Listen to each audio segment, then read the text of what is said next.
And welcome to the Nullified Take. We are back for another episode, or the very first episode of Million Dollar Island Australia Weekly Review. I'm the Big Kahuna, and I'm joined today by Wonder Boy himself, the Great White Hope. I'm pulling it out again. Everybody, put your hands together for Mucky. Oh, thank you so much, brother. Thank you. I always love your warm welcomes. It always makes me feel alive. Makes me feel so loved. Yeah. How you If doing, if Mucky? I You had the good, best, man? oh, I'm doing so good, brother. How are you doing? Very good. Oh, actually, not as good. I like in my head. I'm very good. My body's letting me down, man. I got a wicked cough. I'm still sick. So if I'm Oh, punching the mute button a lot today, just bear with me, all right? August, brother. I'll carry it for you. I'll. Good man. Well, we got a Yeah. lot to discuss this week. First week of Million Dollar Island Australia. Last week we did our preview episode, Mucky, and we were kind of like just sort of guessing as to what it might be. We had a little bit of details, but we Yeah. were still kind of filling the gaps and making some assumptions and all that. Some of it has been cleared up. Some of it's still not. There's still some rules and stuff which are a little bit up in the air, but we're going to get into all of it tonight, the overall format of the show, what we think of it overall, as well as each of those episodes. A little bit of a breakdown. We can't do too much because there's 3 episodes of an hour and a half, and we don't have that long tonight. But we Yeah. want to kick it out to the comments, people joining us in the live. I'm so appreciative. What's up, everybody? I want to send a big shout out to Kara. Hey, legends, happy Thursday. Hey, Kara, I hope you're having Thank you. a Thank good you. time watching yourself on TV just as much as we are. Glad you can join us again. Chris, welcome back. One of What's up, our old Chrissy? faithful. And again, the players know so nice. They named it twice. Joy Joy.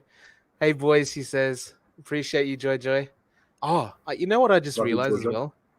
Me and Joy Yes. Joy might have something in common because last week when I mentioned it, and I said the name Joy Joy, it tweaked a little thing in my head because you probably not aware of this, Mucky, but I'm half Filipino, and Oh, Filipinos have okay. a thing where it's not unusual for them to name their kids interesting name choices, like, for Oh, example, Joy Joy. And I'm going to assume, Joy Joy, that you are Mestiza because I saw you on Facebook and her mum's name is Apple, which to me screamed Filipino name immediately. Right. So, Joy oh, Joy, Mestizo, shout out, Filipino pride. We want to say a big shout out to the Hangout Room. Hey, everyone. hangover. Yasmin, after a big decision this week, she's joining us saying good evening. And then Kara's not only giving her love to us, but to the rest of the MDI family as well. And there we go. Confirmed. Yes, Kumastaka. confirmed. Woo! So yeah, welcome to Million Dollar Island Australia, week 1, episodes 1 to 3. We're going to do a quick review. And it's been a hell of a week, Mucky. A great. First of all, let me ask you overall, bird's eye view, not getting into a lot of the detail, but just as a general impression, what do you think of the show? Oh, I think it's fantastic. I think it's really enjoyable. The cast is super fun. I love like how, because the thing about Australian Survivor, is that it sort of shows you who you need to care about and just forgets about the rest. Sometimes people go home and we really don't know who they are. But I feel like with the players who get nominated, we know their whys, we know who they are, so it makes the challenges more emotional. It makes like the survival challenge more emotional, and you really feel it for them. So yeah, I'm loving the cast. I'm loving the show. Just everything. Yeah, it's really enjoyable. Yeah, I was worried, to be honest with you, because I said last week, I wonder if we're going to get a lot of purple edits. And I think with a show of 100 people, it's inevitable that there's going to be some contestants that we don't get a lot of screen time with and we don't get to know that well. But one thing that I really did like about the show, even from early on, it gave you what you needed to focus on, right? We Yeah, got the stories of the people, like even before we knew the format, even before we knew what the challenges or how they're eliminated, any of that stuff, the opening of the show, we're getting confessionals from people that would then later play an important part. And in the first episode, you don't really pick up on that. But then in the yeah, second and third episode, I'm like, oh, okay. It makes perfect sense. We're getting everything we need for this episode. You know what I mean? Like they're yeah, showing all the people that are going to be involved, all the big players, and the people that aren't as important to the plot of this episode or maybe the week because yeah. So, for example, some of the let me ask you then, because I'll get on top of it. But who stood out to you? You said you love the contestants. Who were the ones that really stood out to you from the get go? So from the get go, I loved Mike. I was like, this guy, as a fellow Michael myself, I felt this sense of brotherhood. I sense that companionship right there. So immediately, I loved him. We didn't really get to see him much until the recent episode, but I really loved Yasmin as well. So sorry if I pronounced your name wrong, but yeah, I just really loved what she did as well when she nominated people and Adrian, Melissa, the pink lady. I absolutely adored her. She was she was probably my favorite, Melissa. Yeah, I absolutely loved her this week. We Yeah. just on that, we're talking about cast. We got to send shout outs. We got Carlene in the live as well. Hi, Hey, Colin. welcome to the MDI family, boys. Thank you, Carlene. We very much appreciate it. We've got the Vault back in the house again, or maybe they want to Whoa. show 60 minutes of challenges and no drama. It's a great survivor. That's funny because as much as I'm loving it, as much as we're like, I think it's my overall thing is that what I love most about it is that it hits all my like endorphins of like it's there's survivor feel to it, right? You got the island, Yeah. you got very similar kind of feel in the challenges. Some of them could be plucked straight out of Survivor, some of the challenges we've seen, and it's got a Survivor feel. But because we've had 50 seasons of Survivor, 50 plus, like when you go 44 US plus 8 Australian, and then there's South Africa and all the other ones, there's so many seasons of Survivor. To have the Survivor feel and have that sort of thing scratch that itch scratched of Survivor, but it's completely fresh, it's all new, it's all unique, it's all original, and it's getting me excited, right? Like I go, Yeah. okay, there's the familiar stuff that I dig, but it's all new on top of it as well, and that's what I'm really liking. But yeah, so Volt, maybe they want to show. Why I said that is because early on, after episode 1, there were articles, there was stuff on Facebook, there's stuff on Reddit. People were really shitty on the show.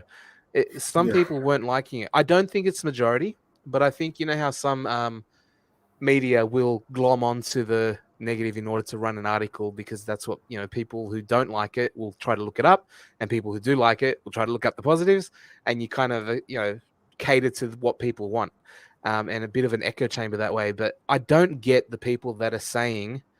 I do not understand the people that are saying that they're not digging it because I can't see what is so bad about it unless they're just perpetual kind of, not happy people. Maybe a Brendan in Cam, something like Sorry, Brendan.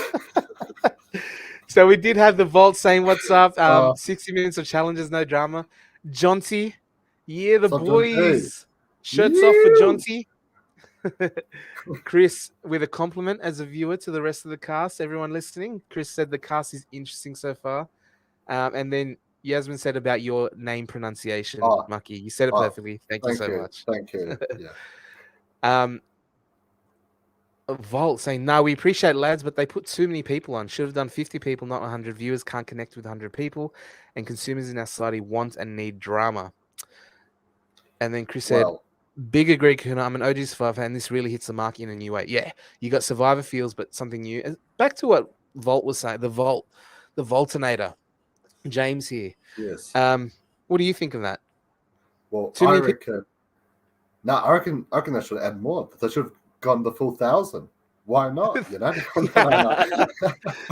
No, I think it's one of those interesting things. Really, it's like with a competition like this where multiple people can go at a time, and obviously there's like a teaser for next week where it's going to be a camp versus camp and whatnot. And so I think the more people kind of, the better, if that makes sense. But I think it also Yeah, helps to make sure you don't fall into the celebrity casting as well, kind of similar to what Australian Survivor has done recently. So I think, the more people, the more different opportunities for great characters you'll get. that exactly right. That's what I was going to say. In a cast of Survivor, when you have 24 people or 20 or 18 in US Survivor at the moment, whatever it is, right? When there's that many people, you need to nail every single casting member on there. But they never do. Like even in the cast of 20, we still get 3 or 4, 5, whatever, like completely forgettable people, Yeah, boring people, bland people, whatever it is. There's always a certain percentage of any cast that is essentially fodder or just going along with it, whatever the case may be, right? But when you have 100, you're increasing your chances, and the law of averages say if I have 100 people, I'm going to get more of the really good people I can use the crap out of. You know what I mean? In the edit. Exactly. Yeah, you're just giving yourself more options. So that's where I'm sort of coming from on that. As far as the survivor feel, like what Chris was saying before, and I said it gives me that survivor feel. I almost felt like it could have been a spin-off. You know how there's like there's Naked and Afraid, and then there's Naked and Afraid XL, and there's Naked and Afraid Last One Standing. You know how they have different versions of the same game?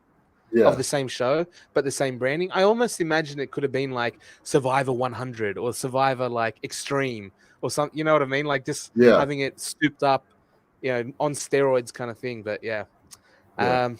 So Chris replied to Volden and said, "I do think we'll get better once more people leave and we get more dynamics." Yeah.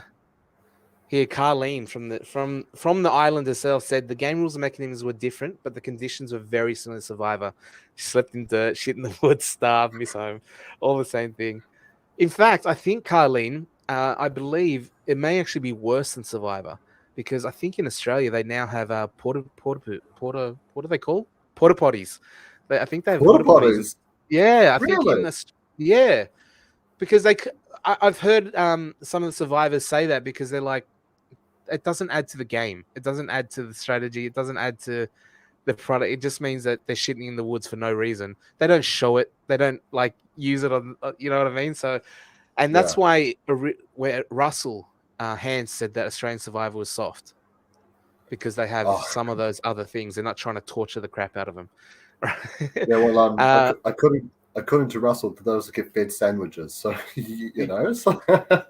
so what do you really believe with Russell sometimes? But a key strategy someone could use though, right?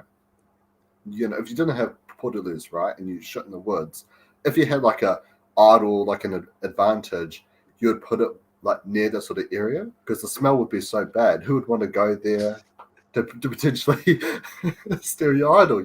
So yeah, it'll be a great strategy to hide your advantage, hide your personal stuff there. Hide the food. I don't know if that might ruin your social game a little bit. True. If you're putting the food, the group's food, the camp's food, and we know that log camp doesn't have any logs running out. Maybe if it was rock camp with the abundance that they have, maybe they can put it near the shit smell. But so we had a few people say. So the hangout room said that Shani is interesting. She is very interesting. We had Yasmin playing. Just go full Squid Games.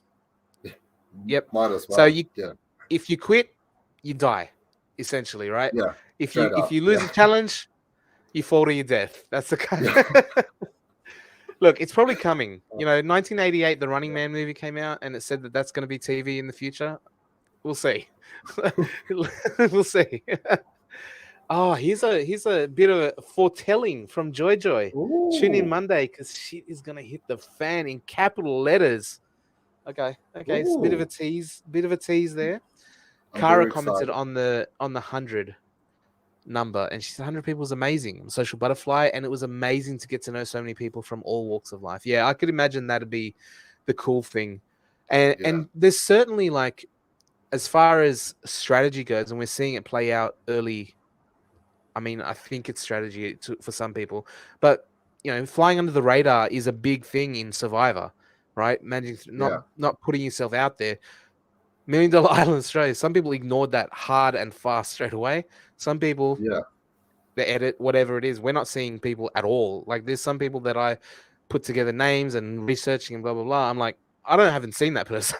That's the kind of thing that happens. But Kara said Survivor also get new ration drops of food every couple of days. Ours was very different. We're starving. Wow. Okay. Gosh. And then everyone gets hangry. Everyone starts getting annoyed at each other. And then Volt said Rock Camp's kitchen people were too strict. We were dying. But you had so much. Peyton's like in charge of the food and she's hiding 11 cans of pasta and stuff.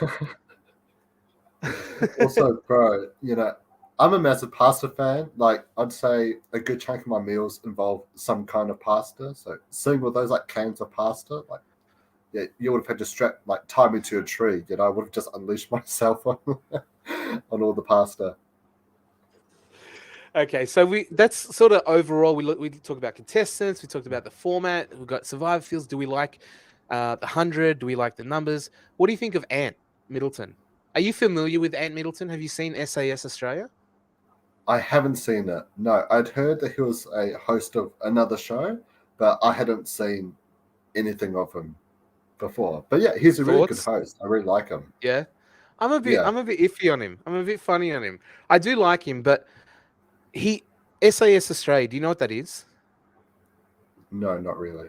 Okay, so reality competition show that is Yeah. meant to be mimicking or putting contestants through, and they're all celebrities, by the way, putting them Oh, through what the special forces would be training as, right? So okay. it's really physically brutal, like it's Yeah. big time brutal, and he is a former special forces army dude from Britain or whatever, which is why he's on that show.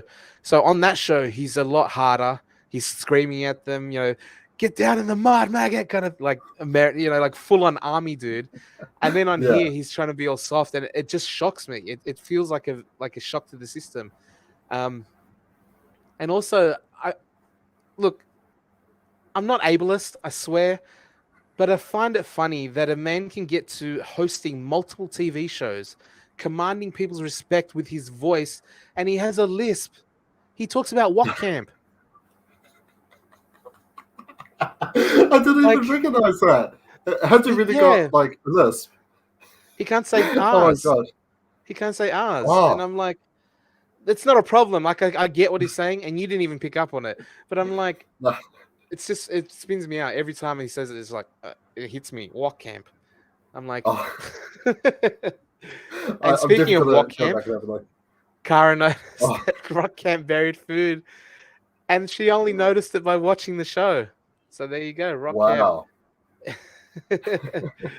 We want to be welcome before Danica B just got here. Danica, I hope you've been able to see it. It's a great show all the way from the States. And if anyone isn't able to see it overseas, find me on, I don't know, find me on somewhere. Just look up Kahuna on whatever, and I'll hook you up. There's ways and means. Yeah. Yar. I'll drop my Instagram in the comments. So if any fans don't know how to watch it, I've got links so people can watch it because my VPN was playing up. I couldn't actually watch it through my VPN, unfortunately. So yeah, if anyone needs any help, I'll drop my Instagram, send me a message, and I'll send There you go. some links over. On Yeah. Ants, Volt agrees with me. He's sitting there listening to him in person. He says, "I agree, mate. As a presenter, he's. See, I didn't say he's very shit. I think he's pretty decent. It's just, and he's learned to articulate your words. I'm professional. Okay, let's. We got a lot to get through, but let's answer some questions. Joy said, "What camps are you thinking are in the challenge?" Because we saw actually, we'll come back to that one, Joy, because at the end we're obviously going to go through the summary and see what happens. If you can remind me about that one, Joy, later, we'll bring that up. Kara says, I might be jumping the gun a bit, but what do you guys think of the Legend? Yeah, you are jumping the gun just slightly, but let's figure that out. I'll come back to that one, Kara. And then Chris said, Chris said, OG Chris helped me out with watching good stuff. Okay, excellent. Oh, Yeah, Danica, I'll sort you out. If you can get in touch with me, DMs, no nudes, but I'll send you links and sort you out so you can watch it. It's a good show, and everyone needs yeah. to be watching it. Channel 7, don't listen to what I just said. Okay, so episode 1, everyone gets to the island. It starts with just flat out running, people going crazy, and we see that that's later in the show. Ant comes on and with his special way of speaking, explains how the show's going to work. They're bracelets, they're worth 10,000. We went through this last week, but basically everyone has a bracelet worth $10,000. You put a bracelet up as the entry fee to a challenge, and then winner takes all. Yeah. Right? And if you don't have a bracelet by the end of the night, you're going home. And that's the essential thing. So the way the challenge gets chosen, or who gets into the challenge, is a giant roulette wheel or chocolate wheel, whatever you want to call it, spins. Whoever's number lands on gets the power to choose. And we see in episode 1. Sorry. Mike? Yeah, Mike gets the wheel. Mike gets the power. It lands on him. That's where that's where it all started. Um, Yeah. no worries, and I certainly don't look like the rest card. Danica Patrick. So Mike gets the power, and Ant tells them there are resources out there. There's food. There's things that you need, but there's not enough for everyone. Go nuts. And he just releases them into the wild. And that's where we see the scrambling. That's where we see um, James the Vault himself telling everyone to just calm down. And that's when Nate screams out, "Don't listen to him. He's a real estate agent," which is just one of the best lines ever. Um, Straight up. there's stealing, there's grabbing, and I've been told that what did not make the edit, Mucky, was a lot more drama and a bit more argy bargy than that we were given on screen. Okay. So I'm spewing about that because, yeah, they want Yeah, the those are challenges, great. which is great. Drama's cool too, though, as well. You know what I mean? Like we missed some of Yeah. it, especially they would have been going a bit crazy there. And what Yeah. happens at the end of that sort of fallout is that people decide on which camp they want to join of their own accord. So we've got uneven numbers, we've got uneven distribution of resources, and it's very much like the tagline of the show says, "Where society's rules don't exist." And it's kind of the case. He let them go. They weren't assigned a specific area. They weren't assigned a specific camp. They weren't, given any sort of specific things.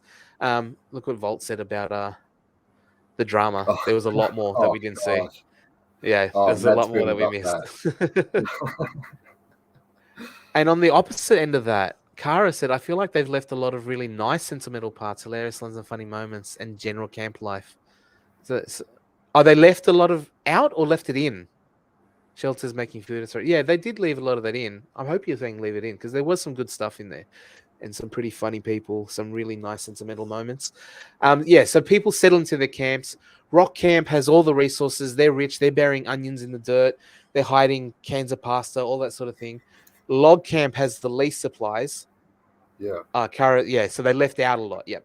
Oh, I wow. assume they would have. There's probably a lot going on. Well, I said this to someone the other day, Volt.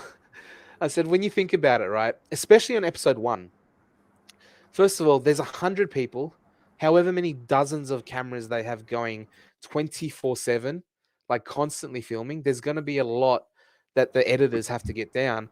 And when you're talking about episode 1 of a new series with a new show and all that sort of thing, um, there's going to be the explanation stuff, the context. The episode 1 in any pilot is always just building the universe first, right? So there's Yeah. going to be a lot taken up with that sort of thing. Volt said we'll have to do a tell-all sometime. Man, I'm down for that. Yes. Maybe if it's I would love that. after season, if you're, I don't know if you're out of NDAs or whatever the case may be, but 100%. And they're Yeah. confirming what I said. Kara said they have to cut down 2 days into 1.5 hour episode. Yeah, there's a lot of footage. There's a lot of footage that they have to get through. So yeah, they end up with the camps. We got Rock, Log, Top, and Vine. Top's the smallest with 19. Vine's the biggest with 29. I liked Vine. Like it looked nice. They had like the Yeah. canopy going. It kind of looked nice to kind of hang out in. You know what I mean? Yeah. Yeah, definitely. The Vine was definitely giving the vibes. So we got four camps with a Yeah. teaser from the official page that there may be a 5th coming of Outcasts apparently. So that's going to be fascinating. The people that Okay. I don't know aren't having fun or whatever, they're like, I'm going to make my own camp. We're going to have hookers and blow. So Oh gosh. look at Volt. Yes. He says, "I am the NDA." So yeah, they got the 4 camps. Sorry, and while they're setting up and going through everything, Mike is using this time to sort of contemplate who he's going to choose. We see people avoiding him because you know that thing, Mucky, when the teacher in school is like, or teacher in class asking someone to read, who's going to read, and all of a sudden everyone just finds the ceiling really fascinating. Yeah. Like, it's all about the like the chemicals in the ceiling. It's just yeah, you're like, don't make gosh. eye contact, don't make eye contact, and that's what everyone's just doing for like the entire thing with Mike. He's like, who can I look? As soon as you look, he's like, oh, he might pick me. So everyone's Yeah. avoiding Mike completely. And and he has to make his choice. He has to choose 6 people to go into the challenge. He ends up choosing Brett, Scott, Briggsy or Dan, Sherwin, Tim, and I don't know, controversial choice or not, himself. What do you think of the choices he made here? He said that he was kind of doing it, listening to his camp a little bit, but trying to choose what he thought would be strong competitors, and then puts himself in it. Mate, like when I was taking notes, sort of like writing as I went, and like when he put himself in with them, I was like, oh, at first he's getting all like the big, strong guys, like all the athletes together, whatnot. He's trying to take out threats early. Then he put himself in, and I had to like scribble it on my notes. I was going, what the hell is he doing? Like, this your boy, man. This is the one that you said you like the most. Yeah, exactly. I was like, Michael, we've got a good thing going. We've got the brotherhood, the companionship. And I was like, oh, if everyone thought my, screws were a bit loose, his is definitely a lot looser, Like, what was he, what is he doing, It was the fact that you said you're both Michaels reminded me of a thing when we were watching it. You know how they got the Hunger Games Lost loudspeaker? And tells people to come to... And he calls Michael to make his decision. He goes, Michael. Yeah. And my wife was watching and she goes, there's 100 people and there's only one Michael. As if. I was like, yeah, I think there's a Michael and there's a Mick, and then they'll do a Mike, or they do that sort of thing. But look, Mike is the personal trainer, very fit, very athletic, and a big dude. So look, Volt, if you want to say this sort of thing, Volt, very stupid. Mike, I think, was 50 cents short of $1. Mate, that's on you. I am not calling Mike. He lives in Sydney too. Like, I don't know. Like, I'm not calling out Mike Chapman for that. He could do things to me. So, yeah, good on you, Volt. He says it now, though. You didn't say that to him on the island, though, did you, bro?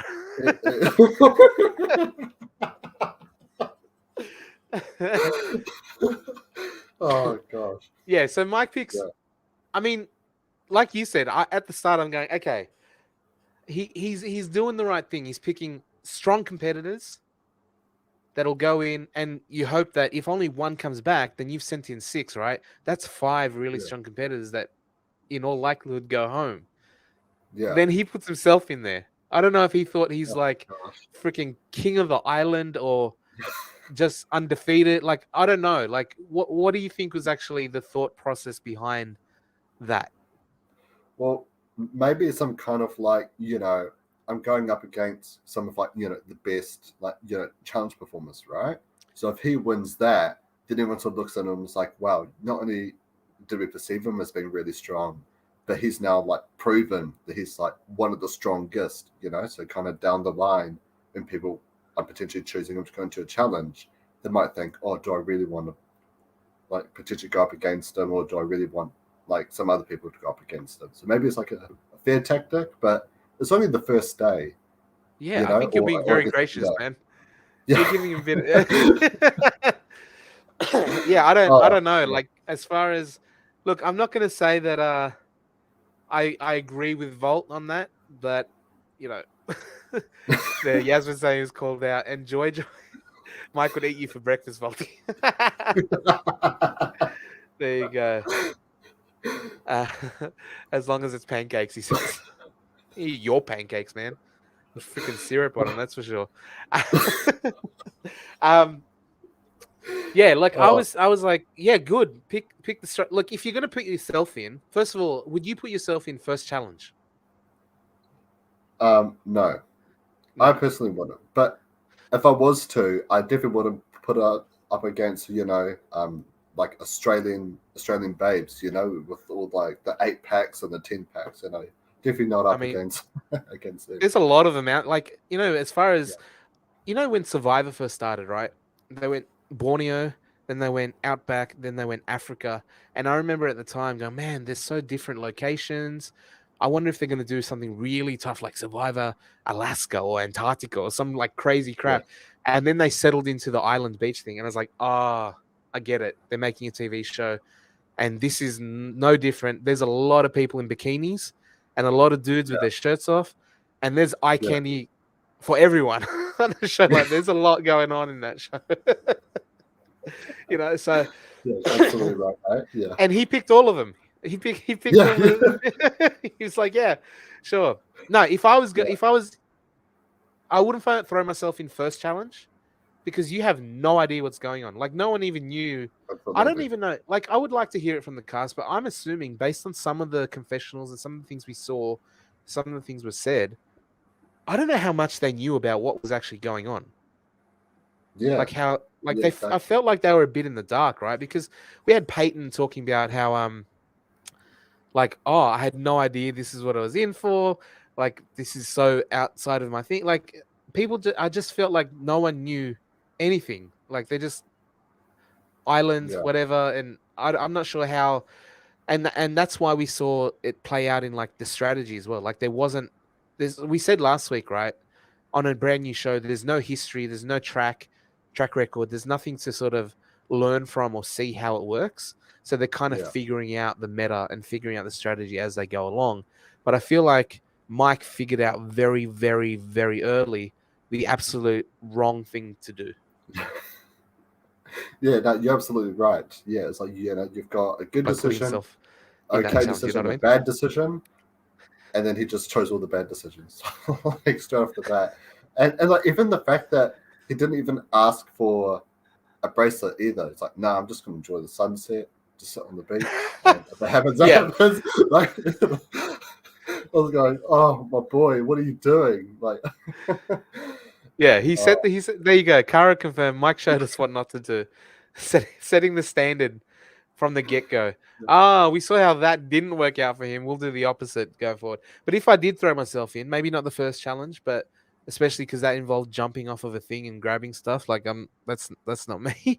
But if I was to do it, I'm putting Melissa, I'm putting Vicky, I'm putting Christine. I'm putting, like you just pick all the old ladies and then just yeah, one yeah, dude and just like that's why I don't understand yeah, why you wouldn't. I don't yeah, know why. If you're going in, you make it as weak as possible. If you're not going in, you make it as strong as possible. Like that's exactly. pretty simple, bare, basic thing. But what we're failing to take into account, and we can see it in our comments here from all the people, is that um, it's it's relationships, it's friends, it's people that they're there with, and you don't necessarily want to throw them all in together. You know. Um, Yeah, Yasmin said, I thought there'd be slightly better food situation and more to forage, but I'm a scout, so the rest was no biggie. Okay. So there wasn't that. Yeah, like, because Kara was saying that I wasn't expected to be that tough, but still the most incredible experience. On mic, Volt said, I actually respected him observing the loud people, like, well done there. Was very happy Dan and Sherwin lost and got picked. Hmm. Dan and yeah, Sherwin. Oh, okay. Interesting. I don't know if that's personally motivated or strategically motivated. Um, yeah, Sherwin didn't yeah, come off as a physical threat, but Mike saw him as a leader, being vocal, pulling people together. They were throwing up their V's for Vine Camp, that sort of thing. Um, yeah, yeah, yeah, look, exactly. And like, look what Volt said. You can pick 5 people, yes, but it's a long, long game. Almost would put a target on you for a long duration. Yeah, I guess yeah, if you're whittling down the competition, then you're just leaving strong competition for the end. You know what I mean? So yeah, there's definitely pros and cons, and we're gonna see if these people actually figure it out. Um, oh, here we go. Jojo said Mike was a big guy. He usually gets 3,000 calories a day. We were on 250 calories a day. 250, 250 what? calories a day. Oh my god. Man, he said he was at his peak. It was his opportunity to show what he could do. Yeah, at one point, Jojo, he said like on the show, he goes, I haven't lost any weight yet. So I was like, dude, it's the first day. Like, Yeah, like you're not going to exactly. lose any weight yet. You know what I mean? So, yeah, I guess that, I mean, I can see why he would go in. I can't see why he stacked it against himself. Yeah, You know yeah, what I mean? Like, exactly. yeah. But So, into the challenge we have going. Ultimately, Mike picks himself, Brett, Scott, Dan, Show, and Tim. The challenge, they started out on a platform in the water, and they have to jump off the platform and hit a bag full of blocks off a hanging pole thingy, swim to yeah, shore, and then put those blocks on a balancing board. with Yeah. holding it one hand with a rope and then balancing that up to make a tower of blocks. And we've seen very similar challenges on Survivor, and it's one of those Yeah. kind of equalizing things because what we saw was Brett miss the bag on the jump twice. Yeah. And I was like, oh, this is what they're doing. They got the guy that was like the big bad who's like screaming on TV, he's going to eat people, and then he's going to stuff up the very first challenge. I was like, oh, that's brilliant editing. Yeah. But they got me, Mucky, because it ended up being even better editing because the dude that was down two bad, like missed twice. And you can imagine, like for me anyway, I watch it and I'm just like when I watch these challenges and I'm like, oh, I don't even want to get out to the platform. I quit now. I'm not Yeah. swimming out to the, that's really far. I don't want to swim that far. Yeah. So I'm out. But once you jump, go down, have to climb the ladder, do it again, and you're doing it a third time, that's hard, man. That takes a lot out of you, you know what I mean? Yeah. Especially if, like, I mean, I'm not sure. Because what camp was Britain again? Was he in the camp that didn't have a lot of food, or What because if camp you're was on the team with not enough food, then yeah, it must be like so exhausting. Brett's Rock. Brett's Oh, living okay. large. They got Oh, 80 okay. Never onions mind. and rice for days. Oh, They he's got fine. No they even excuses. got garlic rice that some people Yeah. don't like, and damper that'll kill people. So Brett Oh was cool. God. Brett was good. Yeah. So he's got no excuses. No, but yeah, but still, it's always about mind over matter. Like I'm someone who's like I've always seen this, like, if people say that, oh, if your physical health is good, your mental health is good. I see it's the opposite. If your mental health is good, then your physical health will slowly follow that, right? And there's obviously a mind over matter. Physically he must have been exhausted, but his mind was just so in it, and that's how I was able to get the come from behind victory. Because towards the end, you can see, some of the beefcakes guys, they're definitely struggling a bit, and starting to lose their patience. But he'd already lost his patience, so when he came in, he was fully, you know, patience up, and that's how he eased out the victory. So Yeah, that's yeah, impressive to be able to not be rattled. You're already so far behind against people that look like athletic freaks, and he's the older dude with the beard, and he missed the thing twice. He's behind, and he kept calm. He kept his composure, and ultimately, I mean, Scott came within 1 second of, yeah, like it was winning, and it was so nuts. Yeah, close. But ultimately, Brett takes it out, like the bad guy, the villain. Say hello to the bad guy, and he yeah, actually wins, solidifying and cementing the hype coming into the season about him. That's yeah, why he got the trailers. That's why he got the focus. That's why he got that sort of thing, because he's a big character, and he backed it up episode 1, which is pretty impressive. Was it Brett in the '69 promo that you showed? Wasn't that about Brett? No, that was Brett. That wasn't Brett. We'll talk about that in a second, though. Um, Welcome to the live. Lewis, Hugh Jones says, setting the game up so that lots of screen time is spent seeing people begging to stay, and the survival challenge equals too much screen time on people going. Yeah, okay. Yeah, So what you're saying is, with a focus on trying to stay, campaigning and begging, you'll then also get screen time of the people they're talking to, which is all these people wanting to leave and quit and go, which isn't as fun, I guess. Um, Lewis said, would have been more interesting to see people trading bracelets for allies like Shani and Jasmine and general camp moments beef. Yeah, I can see yeah, that. How you could use your bracelets for not just, they're my bestie, so I want to give it to them, but I've got a bracelet, I'm leaving. What can you do for this? Or what can that sort of thing. Interesting. I like that. yeah. I have a question. Just before we continue with the comments. So we saw that like people who quit could give their bracelets, but could people like Brett and Shani, and Nate, since they already had quite a bit of bracelets, could they have just specifically given one One. to different people? It hasn't been specified on the show, but some of the casts and Facebook and stuff have said no. So I think it's Oh, like you give your life, like oh, everything that okay. you have. Yeah. And I can see why, because logically, right? If you're Brett and you're like, I got 6 bracelets and there's 4 people to save, you could just save everyone every episode and the show would never end. Yeah, true. You know what I mean? Like, because if there's a new winner, if a new person wins the next challenge on the next day, they've got five or six, depending. And then there's 5 people to go home. I can still keep one and give you another 5, and then we'll literally never end. We'll just completely go Yeah, around in a circle. You know what I mean? And I yeah, think on true. a show where there's 100 people, obviously we're seeing it with a lot of quitting and a lot of dropouts. The quit thing, we're used to other reality shows where if you quit on the challenge, TJ, the host, basically shit talks you to your face. Like there's been people Yeah, quit on that show and he'll say, "Thanks, hope I see you never." Like he'll do things like that. He's like, I hate quitters on the yeah. show, right? They go, "Yeah," and you still want to quit? Yeah, all right, thanks. Hope I never see you, right? Oh Jeff on gosh. Yeah. Survivor is not a fan of quitters as well. No, no, it's not. Because it ruins their show. Like they've set a It does. format where they've got X amount of eliminations or to go through, and it ruins it.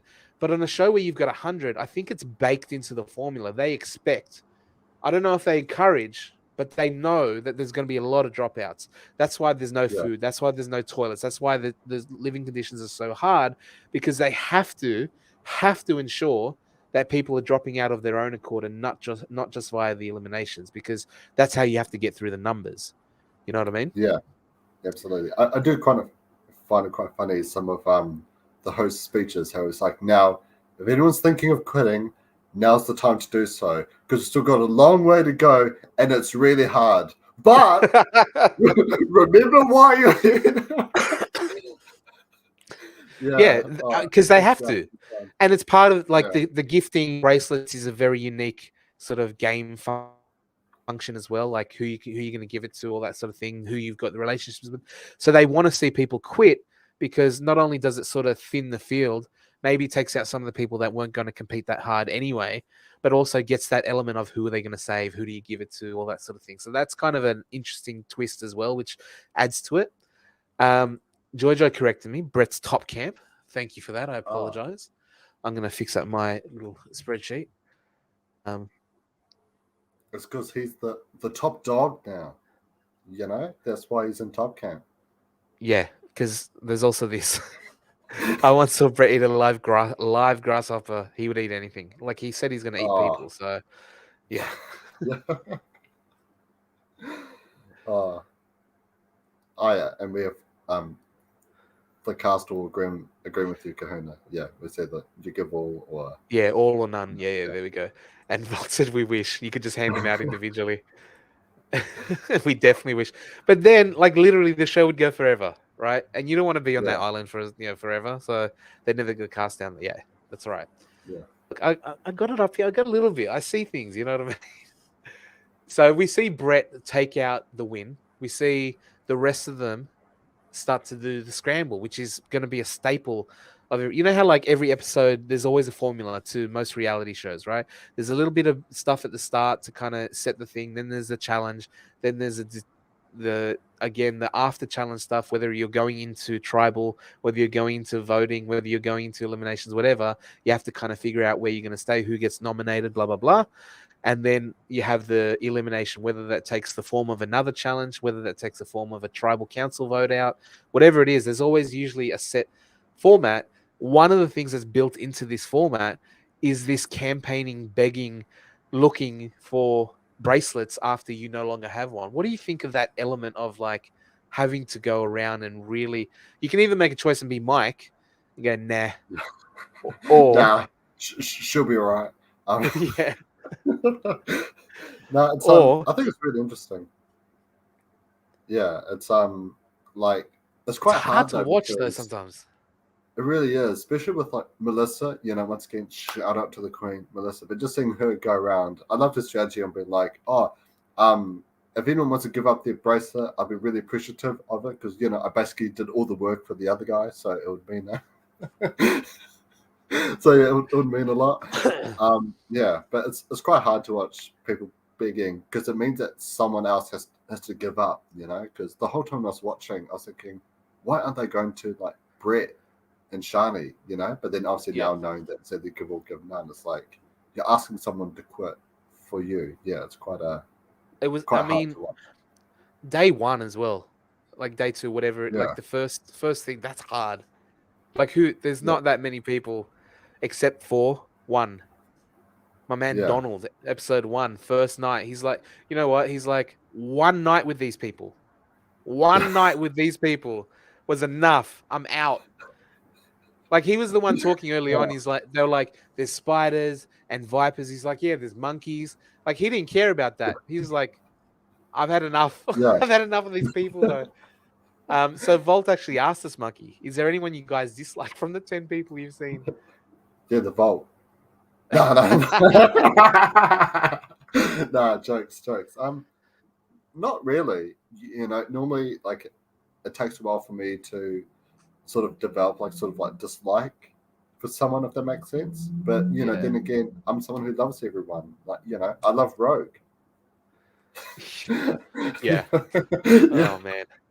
one of Okay. the best casting choices ever.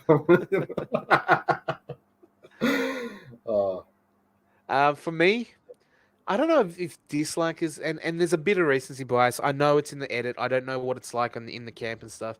But that last episode, and we'll talk about it. But Christine did not endear herself to me, and Brendan just seemed like the freaking life of the party, man. He's a he's It a really does. ball Yeah. of joy. That guy. He's a teacher too. I was gonna drop a big F bomb about being in his class, man. I'd definitely be looking Oh, out the bro. window with that guy. he, Yeah, you'll be inspecting the chemicals of the of the yeah, river bottle. definitely, definitely. So at the elimination, Donald comes and he quits, and he gives his bracelet to what did he do with his bracelet? You give it to Tim. Oh, it's Tim. Yes.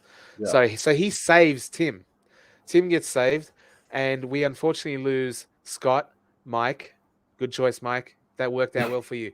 Sherwin and Dan Briggsy. Sorry, I was really sorry to yeah, see Briggsy. He had a chat with Nate as well about potentially saving him. Donald quit, and unfortunately, shout out to Kelly. Kelly got medically removed yeah. from the game, which That's really sucks. But sad. Yeah, she yeah, was like one of the players I was really excited to see. She came on to our like preseason, uh, you know, like preview as well. And yeah, I was excited to see like everyone do really well, hmm. especially the ones who came in. But yeah, seeing her go so early, it was quite sad. You know what? I mean, someone said like Jojo was asking Volt, is Volt the villain, or is Volt a big pussy cat? In our comments, Volt is definitely the villain because look at this. So Brendan did nothing. He said that. Ah, Uh, fascinating. no, And no, what are you Christine was talking selfish. about? Volt puts it out there, man. He doesn't care. He's like, I'm not going back on the show. It's cool. We don't have Yeah, to worry about follow-ups. He's like, okay, I'll put it out there. That's fine. So yeah, oh, we lose Kelly, we lose Donald, we lose Dan, Sherwin, Mike, and Scott, and we now have the new richest man in camp or all the camps, Brett. The yeah, villain, the big villain of the season is sitting pretty with 60 grand coming into episode one, out of episode one. And one thing that I do like is that they end the episode with the wheel, right? So yeah. you know who's going to make that choice next episode. And this time it was Jeffrey, Donut Shirt Man. Yes, my fellow And donut that's shop. where that was the 69. That was Oh, that was the nice. 69. Oh, yeah, Yeah, nice. nice. So we start Oh, episode two. Um, Episode two starts with 94 people remaining and starts off selling into camp, all that sort of thing. We get to know more about the contestants. Melissa is highlighted, Pink Melissa is highlighted, being part of the episode. Louise and Kim's friendship is a big focus at the start. Alpha, learning how to make friends and influence people. Similar to Mike's strategy on winning games. He does the complete opposite of what you're supposed to do to make friends out there. You know, he makes this yeah, awesome raft which sinks immediately and asks people if they know how to fish, all that sort of thing. So Alpha's not doing too good out there as far as, you know, socializing, at least what they're showing us. But Jeffrey has a nomination. yes, Danica B asked the question, if they're medically pulled, can they give their bracelet away? They can. Kelly did yes, get it medically removed, and she gave her bracelet to Brock yes, Buffer, in the first episode. Um, So yeah, Jeffrey's got nominations. We come to nominations, and he picks right. Melissa, Vicky, Louise, who volunteered, Yeah. Alpha because he got snitched on for pissing people off. Dean, freaking unit carved out of granite. That's Yeah. a good choice. He's a big dude. And Shani, the female equivalent, and they're Yeah. basically put in for being beasts. Yeah. Which was good strategy by Oh my gosh, by Cara. sorry. I'm so sorry. It's Jonathan, not Jeffrey. Um, it's because his last Oh, name is Jeffrey. oh His last really? name is it's Jonathan Jeffrey. I'll show you guys something just quickly. I know this is not good for like podcasting purposes and stuff, but I'll show you very quickly. I'm a nerd. I'm a massive geek, and I made this thingy, right? Because there's so much shit going on in this show. Bracelets going everywhere. Who's got what? Who's won? Blah blah blah. So I've made a tracking sheet, and it has everybody on it. Their names, photos, There you what they go. do. I'm trying to fill out all the camps, how many challenges they've been in, how have they had power, how many bracelets they've got. So you can see here at the top bracelets at the end of episode 3. Brett has 11, but Yeah. Jonathan, his name is actually Jeffrey. Jonathan Jeffrey. So that's why I got confused. I Oh, apologize to Jonathan. I can apologize to everyone else except for Volt, who said, ignore them. It's definitely Jeff. Thank you. thank you, Paul. Thanks, Volt. I appreciate that. And Yeah. there's this thing is here as well, like the cheat sheet. So I basically have a summary. I can pay attention to what's going on. You know what? I could actually make this public as well. It's just a sheet you can see. If you want to keep track of what's going on, I'm going to try to keep it updated, and maybe people Yeah. can fill in some of the gaps for me and that sort of thing. That But would yeah, be pretty juicy. that's my nerd mega spreadsheet that I've been working on. Before Danica B said, hang on, I want to show this one because this got me. This one got me. Khalid said, I love spreadsheet Oh, geeks. Before Danica B said, so from a strategy standpoint, do you really want more bracelets at this point? Because then you're sort of a target, or is it best to slide under the radar with just one until later? Interesting. That's what we're going to see play out. Now, one rule is there's a immunity for the richest person. So the person with the most bracelets cannot be put into a challenge, right? However, you yeah. win one challenge, you've got 6. We're going to throw a spanner in the works in a second, Danica, on how it played out in episode 2. But if you don't have 6, if you've got 5, if you've got 4, 3, 2, then yeah, you're vulnerable. And it would make sense that you would put in people with more bracelets so that, you take that power away and get it to someone else. But the other side of that is, if you're putting 6 people in and one of those 6 has 5, then that means whoever wins it off them will then automatically get 11.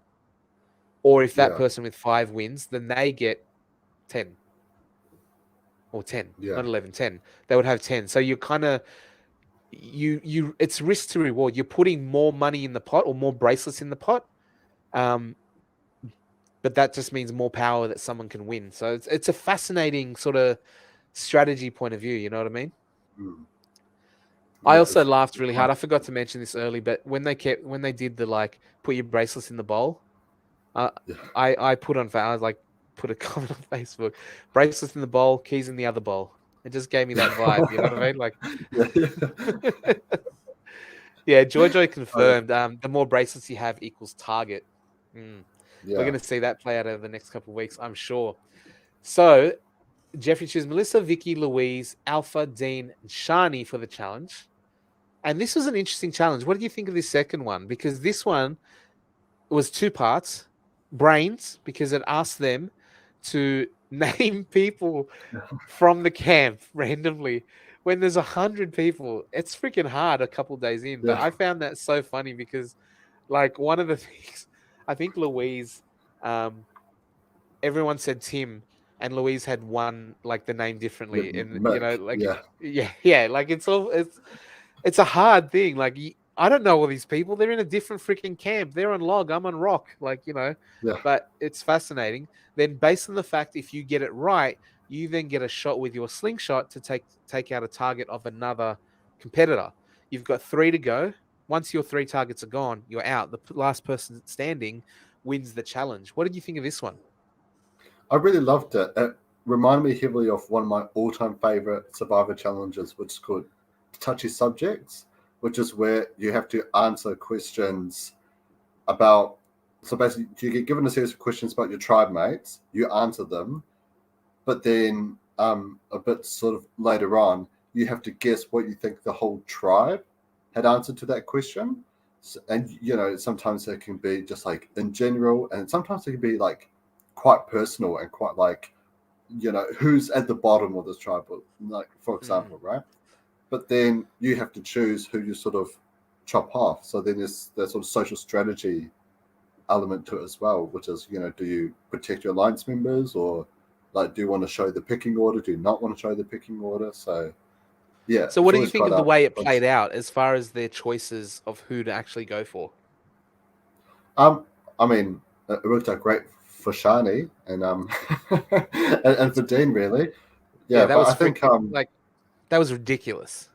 That was so yeah, ridiculous. I couldn't believe they let Shani and Dean last that long, and the others are taking each other. Shani had two gone in one go. She only had one left, and yeah, they left her. yeah. I Like know it was so dumb. Melissa, Vicky, um, Louise. Louise, Alpha, they all should have been going for Dean and Shani. Bang, bang, bang, three in a row. Get them the hell out of there. Then we can sort it Yeah, out. You know what I mean?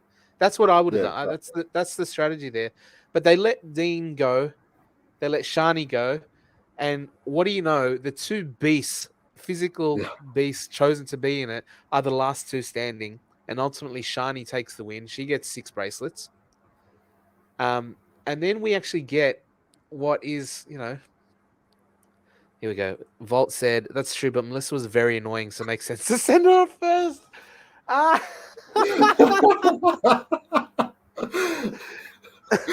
Oh, bro, you did not say that about my number one favorite.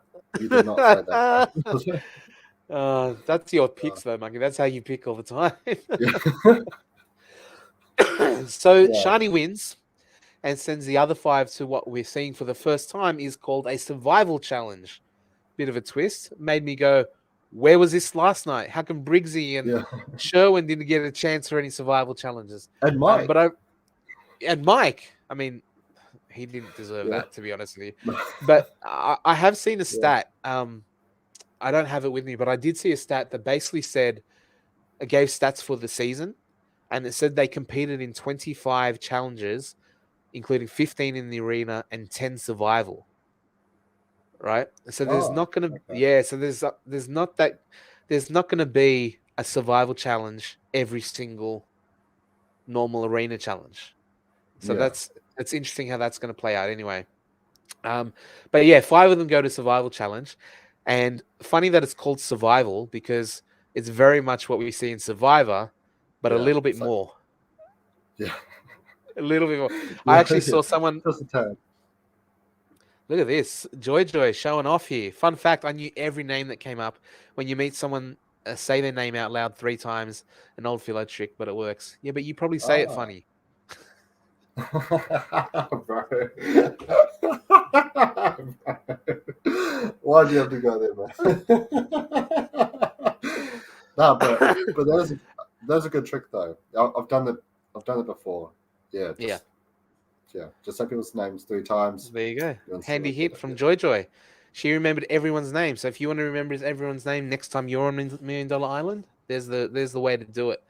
That's the winning Yes, the shot. survival challenge. One thing that I really dig actually, because we see it in the next one as well, Ant actually goes on to explain the challenge and says that the survival challenge is very closely linked to actual survival techniques. So the first survival technique that's important for surviving on an island and all that sort of thing, making fire. Yeah. So the first challenge comes, um, making fire. Here we go. Before Danny Kabi says, people always say my name funny, like Danny Cab. Here we go. Volt said, Joy. Sounds like a tongue twister. Well, the handy thing for Joy is that when people meet her, they're already 2/3 of the way. They just need to say one extra Joy. You know what I mean? Like, yeah, Exactly. Yeah. yeah. That's what I was getting at. I was teasing myself being philo. I was invoking my mum's accent. um, Georgia actually said the reason why Melissa got put in is because she would be entertaining in the challenge. Oh, and she Interesting. absolutely was. She rocked it. Like, especially in the fire making, I was like, look at you go. You know, you're showing everyone how it's done. She helps out, the other old ladies. And I was like, oh, this is my girl Melissa. She's getting her team on the line. Like Dean is done for. And then she goes and helps Dean. And I was like, So far, what we've seen early on, there's a lot of people on here that I don't think are looking at the game as strategically as they could. There's people out here that are, like we used to get on Survivor early on. It doesn't happen as much anymore because the show's so prevalent and people love and know it and they apply because they're fans. But yeah, on this one, it's a bit of like, I'm here for the experience. You know what I mean? yeah, And they're not yeah, really thinking through all the ins and outs and that sort of thing. But I did see in the Million Dollar Island Australia fans group on Facebook, which is a great group, a lot of discussion there every episode. Someone put up a meme. They made a meme of the old Crocodile Dundee thing, which I think is great because Adrian was there. But it was, no, I'm not going to find it. But it was basically a scene from Crocodile Dundee where Linda Kowalski says to Paul Hogan, he's got a knife. But in this instance, he goes, the fire challenge. And JLP, Jonathan Lapali, is like, we have a fire challenge. You have to make a fire to burn this string. And then Ant goes, that's not a fire challenge. This is a fire challenge. Because it's so much, yeah, it was so much bigger. They're like, an hour to start this fire, and you have to keep it going all night. Right? yeah. It's not And just, you can't even relight it. yeah, you can't relight it. There's nothing. It's got to be going all night. And then in the morning, he comes back and he goes, okay, now pick up the fire and walk it down the beach. Carry fire in your hands, right? That's what he says. Yeah. He's basically like, I want you to hold a flame on your fingertips and bring it down to the beach and then make another giant fire. Like on Survivor, the fire they do is about like 2 foot, like if that or something. This one was about 1 meter. And instead of burning through a small piece of twine, it was a thick ass rope. So that thing was like burning for ages. So they had their flint, they had the steel, they had husk, they had all the things of Survivor. They just had to do it much bigger for much longer and much more difficult. And we saw, I don't know if, again, strategy, not a big play in some people's books here, and Volt saying that Melissa was actually very smart. However, we see here your favorite player, going the strategy route, about to dominate, absolutely win the entire thing in the first hour, where she did not have to stay up the entire night. And then if she helped Dean make his fire, and then helped Louise make her fire, and then Dean helped, and then it was really nice to see, like, from a, "Aw, that's so dumb," kind of, you know what I mean? Like, you're like, "Oh, that's nice." But, ooh, I don't know if you know this, but you're on a TV show. You're competing for $1 million. Maybe don't make the people beat you. No, I had the opposite reaction to you, Kahuna. You did? I was just throwing my toys out of the cart. I was going, first Mike, now Melissa. Like, oh my gosh, like, yeah, I was absolutely losing it. Yeah, but Melissa was a sweetheart. It was very touching. It turns out that that's probably not the game for that type of behavior. No, because when it came to the end, she didn't win. She didn't get her bracelet back, and then no one saved her either. Yeah. So by winning the survival challenge, Dean actually gets his bracelet back from Shani. So Brett won 6 in the first episode. Shani wins 6, but has to return 1 to Dean. So she's only got 5, which means she's now vulnerable with 5 bracelets on her wrist, right? So Dean gets saved. And we end up going to the elimination where Melissa's feeling very hard done by. She's going around camps. She's bringing her pink crew with her. They're campaigning. And you said yourself you weren't sure. Like, you like the approach. I don't know if I like that strategy of just the scattergun approach. Hey, everyone, give it to me. I don't know you. Hi. And there was a moment where she asked, was it Nuri? I think it was Nuri. She's literally sitting next to Alpha, who is going home, and had a chat to her as well about it, or That's so potentially going funny. home. And then she was, "Hey Yeah. Nuri, do you mind if I get your bracelet? I know you don't know me, but still, No, do you I think just loved her. Oh, what's that? I did everything? I did everything for everyone, that kind of thing." Yeah, exactly. Like now, I just want to say, can you please give me your bracelet? It would mean the world to me. I mean, I basically did everything for everyone. I made Dean's fire. I made Louisa's fire. So yeah, if you could just give me your bracelet, yeah, that'll be pretty good. And Do then you she think ran that off. would? Do you think that went down? We got people here. Did that go down well? Is that the approach that would get you to give up your bracelet, or would you go, Surely. "That was that was dumb then, wasn't it?" Because that's what I would be. I'd be like, you helped them make the fire and they beat you. I'm not giving you shit. Like that was stupid. Legit. Yeah. You know, like I'm not. No. Although, Yeah. to be honest, in all honesty, everyone listening from the cast and crew, I mean, I would have quit the first day anyway. So I'm not. I'm not taking shots at anyone. That's for sure. Yeah. Um, but yeah, so Melissa's doing the begging, Alpha's doing the begging. They're all trying to get their bracelets. Vicky chooses the opposite and says, "No, I'm not asking anyone." Louise, an absolute sweetheart. She won me over in this episode. You say Melissa, but Oh yeah. Louise was like the star of this episode, right? Oh yeah. Massive fan favorite right from the get go. Yeah. Yeah. A heartwarming story. She's a beautiful person. Yeah. Super lovely, very sweet, and even when it came to the end where they're giving their their persuasive speeches, their pitch to kind of get a bracelet, she was so lovely and so sweet. And then Ant asks, "Who's gonna quit?" So the first day we had one quitter. Do you think we got Yeah. more the second? We got four. You know Yeah. what I think is Oh, funny? You know what I think is funny, Mucky? There's four people up for elimination. There's four people quitting that can give a bracelet to someone else, and then they yeah. give it to people in the audience who've already got a Yeah. bracelet. It's so awkward and funny. I love it. It's so Yeah. great. Oh, They're like that's so standing great. like, "What about me? I'm right here." Yeah. Yeah. So No, yeah, no, so the I love first that. night we see Donald gives it and actually saves someone, and then this was the first time we see people actually ignoring the people in danger altogether and giving it to their mates, giving it to their friends.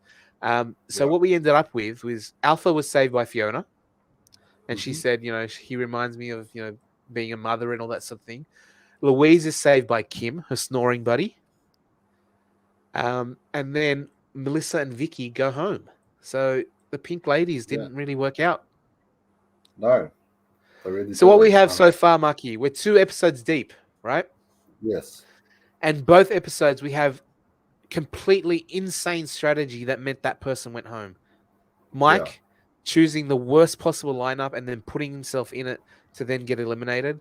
And then Yeah. Melissa with a win in her hand, almost guaranteed, decides to help the other people to beat herself. Yeah. It's We're not off to a good start, honestly, man, as far as strategy goes. this is like Russell Hantz level strategy. It's all top notch. Like if anyone wants to learn strategy, watch Melissa and Mike very, And then do very the carefully. opposite. Yeah.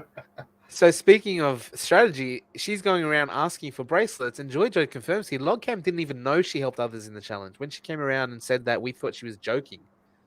There you go. Oh, So she's like, obviously I helped Dean make his fire, and they're like, yeah, okay, Melissa. yeah. That's funny. One thing I really loved as well is that it was over very quickly, but how in one of the scenes it was like when they're making the fire and it's nighttime. They're talking about, I'm gonna stay up all night. I'm gonna do what it takes. We see Dean being like I'm so tired. I'm so hungry, but you know what? I'm really gonna do this. And then you see him just lying on the sand, just just facing away from the fire, like trying to have a Oh, the So really made me laugh. as a big fan of Pink Melissa, I Yes. think we've got your nemesis here now. My name was this. Volt says, not gonna lie, I did a happy dance when Wow. Melissa went up the island. Wow. Vault, mate.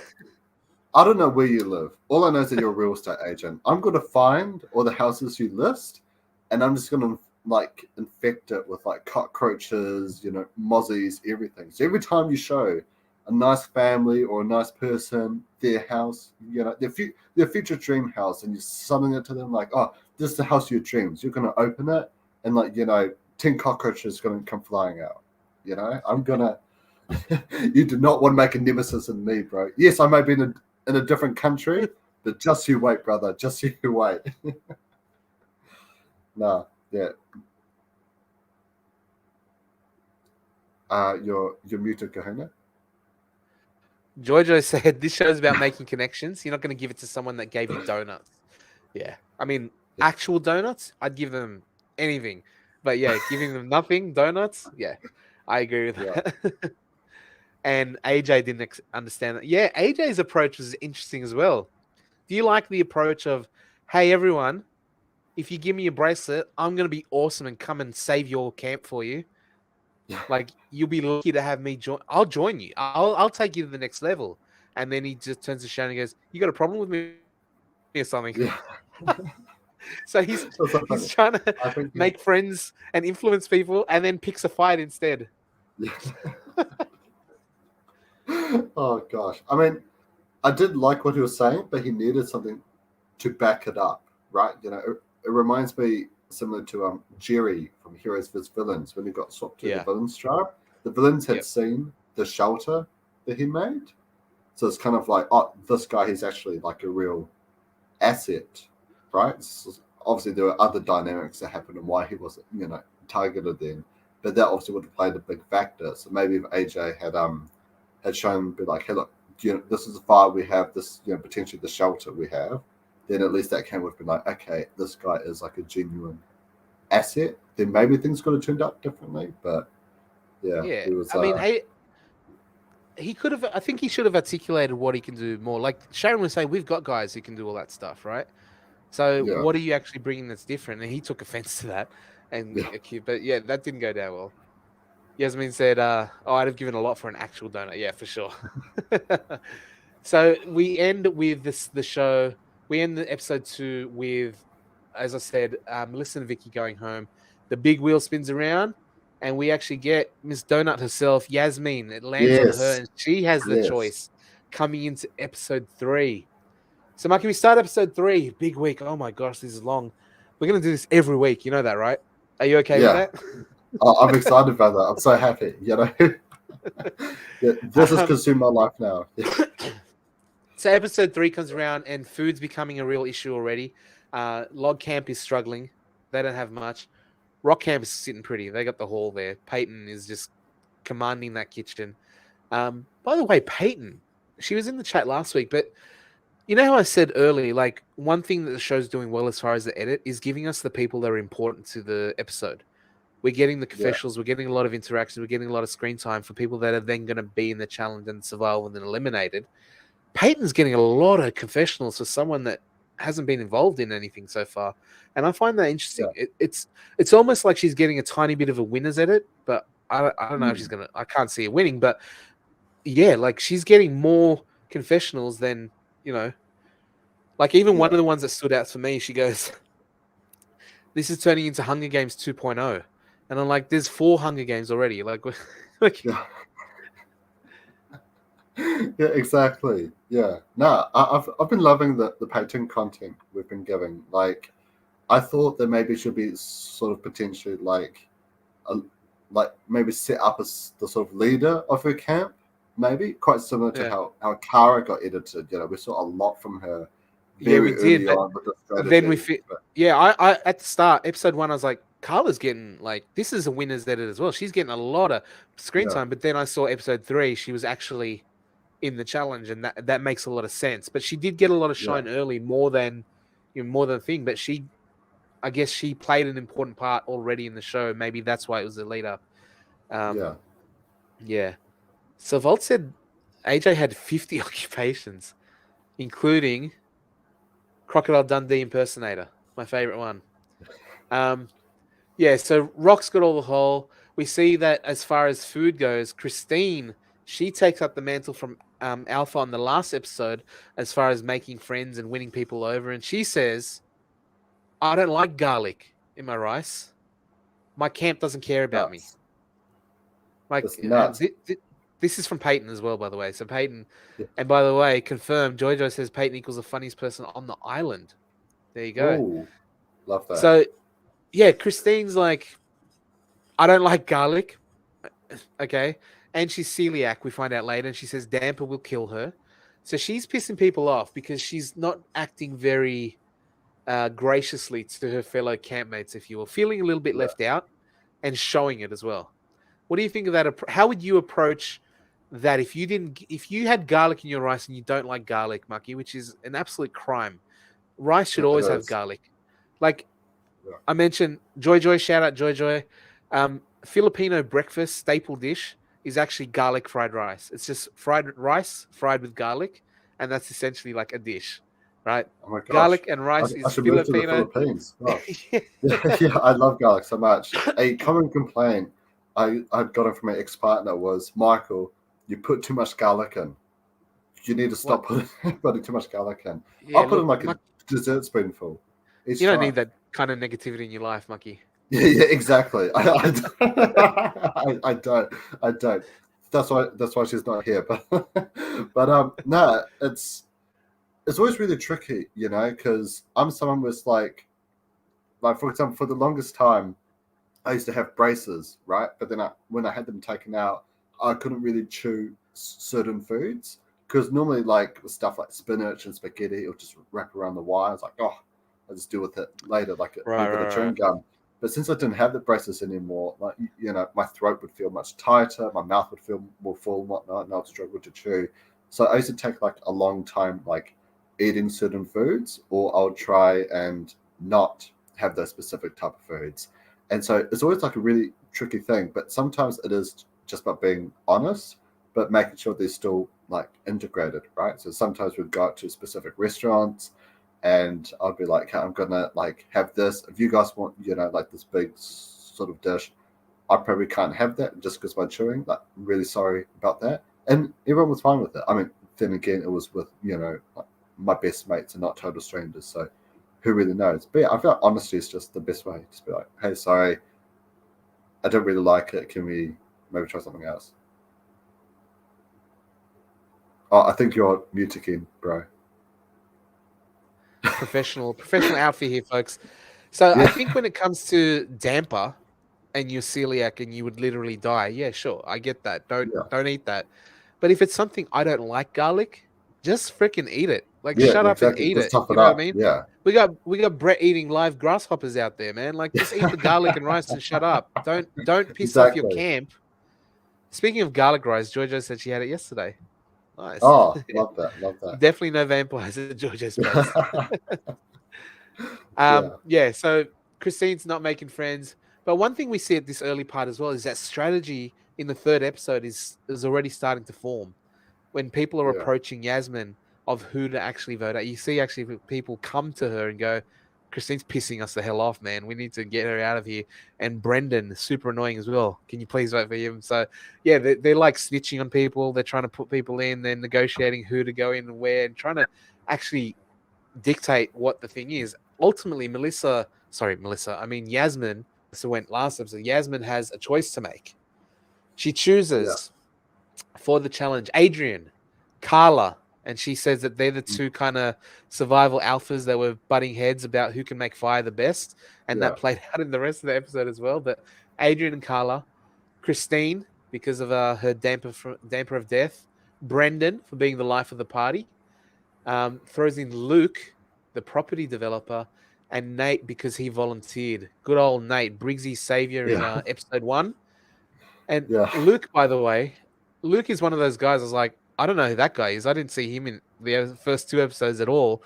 Yeah. And by the way, my mega spreadsheet that I made, every single cast list that exists on the internet, there's no photo of him.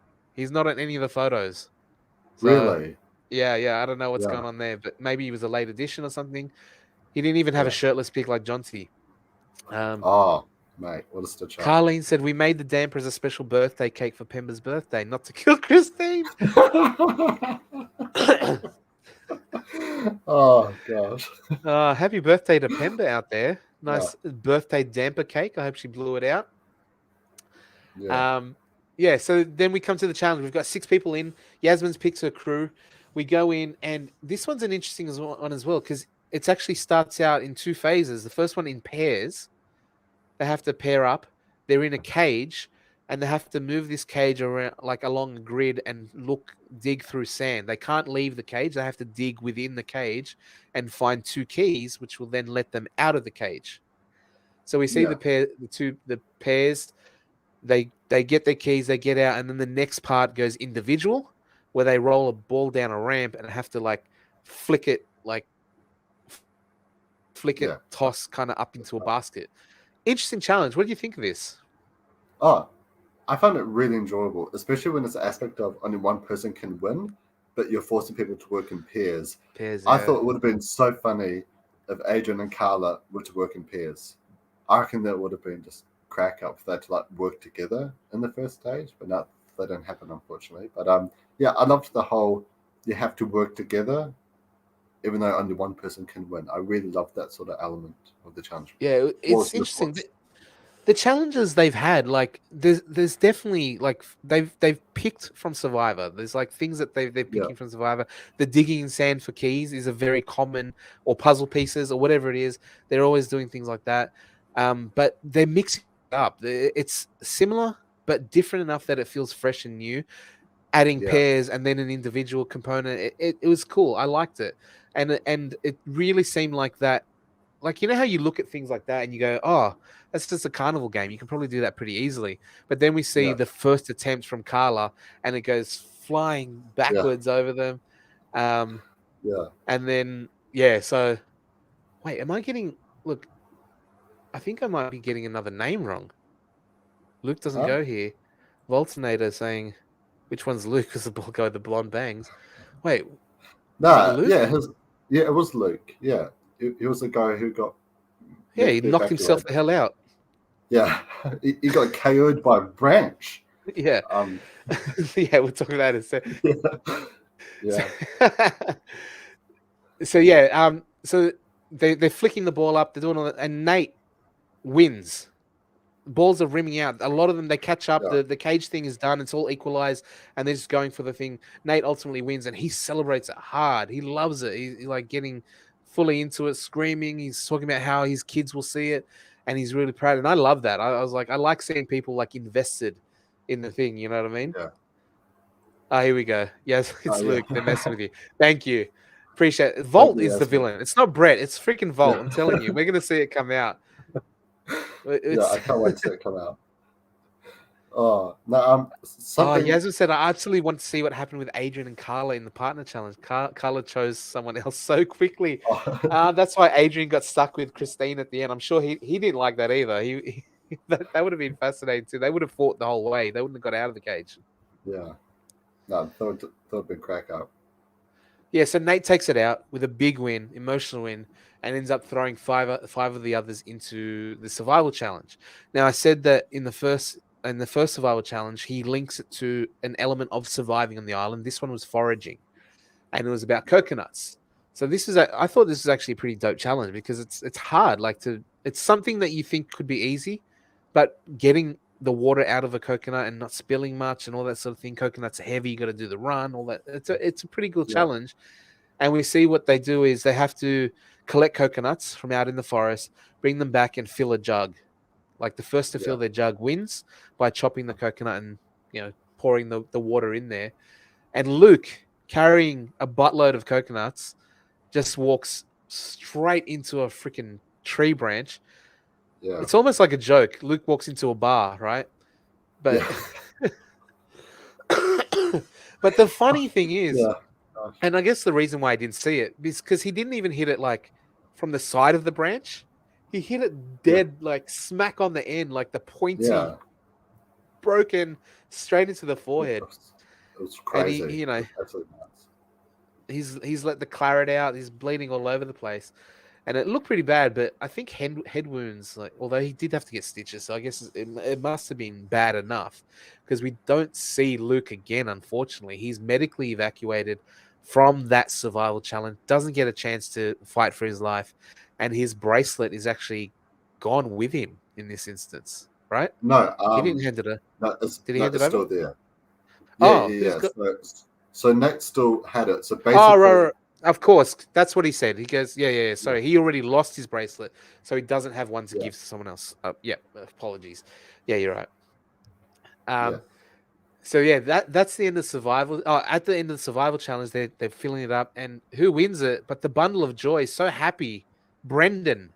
yeah, Brendan takes out the survival challenge, yeah. leaving. Luke's gone. Um, Luke's gone. Forgot. Nate won. Brendan wins the survival. So then we've got Christine, Carla, and Adrian, um, which Yeah, is just a fascinating combination of people to then beg and plead and campaign for a bracelet when we just watched this episode where like Christine was not making friends at the start. Adrian in his caning out there did not make friends at all. Carla, a little bit different. She actually yeah, was a leader in the camp and had a lot of the respect of some of the people. And we're going to see that play out as well. So when it does come to the elimination after the begging, after the pleading, all that sort of thing, we end up with a bunch of people quitting, man. Like, what do you think of the quitting? yeah. Oh, look, it's something where it's like I'm 50-50 on.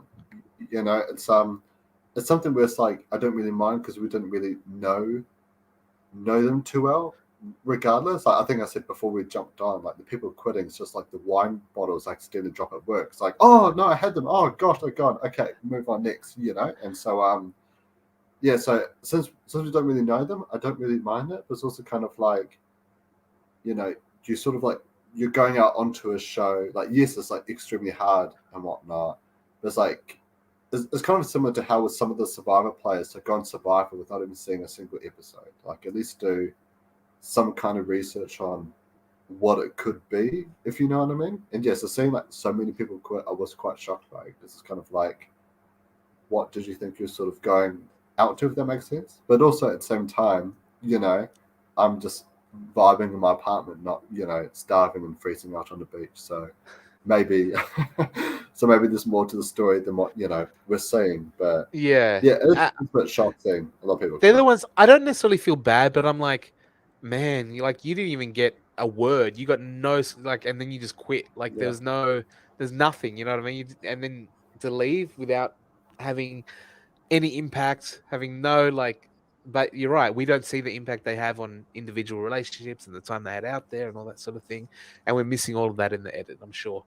But out of this, so we have quitters. But out of yeah, that, Daniel, um, my man with the man fro, saves Carla with a bracelet. yeah, We see Christine and Adrian go home, and Nate the Great makes the most fascinating choice I may have seen in the game, because we saw in episode 1 he's having a deep and meaningful with Dan about how he wants to send his grandparents on a trip because they've basically raised him and saved his life from his hard life with his parents, and he really wants to bless yeah, his grandparents, and then it's like, yeah, I miss my family. Dan's got a really good heart. I looking out for him, and then just sat silent when it came his chance. Then 2 episodes yeah, later, he freaking wins the challenge, puts himself in it, wins the challenge. He's got 5 bracelets on his hand, and then when Ant asks who wants to go, straight up his hand goes, yeah. and everyone's Oh, shocked with good reason, because this is one of the most insane things I've ever seen. Not only did he straight up. quit, not only did he quit after winning, after promising someone and then not saving them, two, Yeah, 3 episodes in, he's quitting an ultra marathon racer with endurance for days. What does he yeah, do with his bracelets? He's 5. He's the second most richest person on the island, tied with Shani, behind Brett. yeah. So does he save someone that he took out, that he won, and he doesn't want to even be here? He's going to quit, and then he allowed other people to not win. Does he save one of them? No.